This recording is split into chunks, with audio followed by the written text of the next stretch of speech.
Want to make your GetResponse emails feel more personal without manually writing each one? Stick around, because by the end of this video, you'll know exactly how to use dynamic content in GetResponse emails to send personalized messages that actually get clicks. And here's the kicker, there are better tools for this, and I'll show you some free trial alternatives at the end. So let's get right into it. Dynamic content lets you customize email elements based on your recipient's data, things like names, locations, past purchases, or even engagement history. It makes your emails feel one-on-one, even when you're blasting them to thousands of people. First up, personalization tags. GetResponse lets you insert placeholders that automatically fill with subscriber details, like first name for their name or city for their location.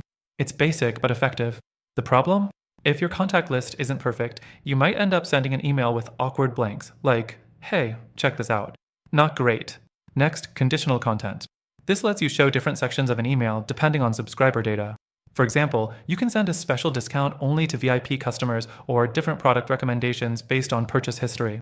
But here's where GetResponse falls short. It's not as flexible as competitors like ActiveCampaign, which gives you more rule options and smoother automation.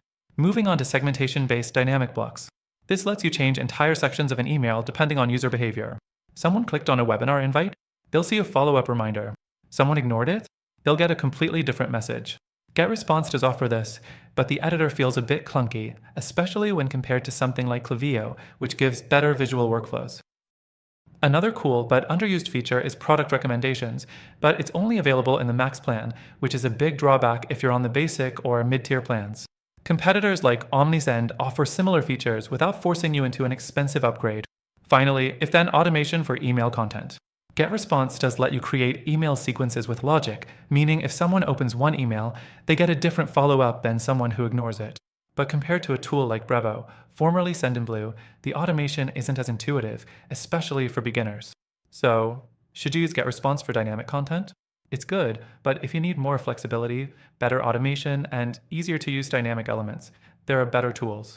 That's why we've linked an exclusive and AMP extended free trial for the best alternatives in the description. You won't get these deals anywhere else, so check them out before you sign up.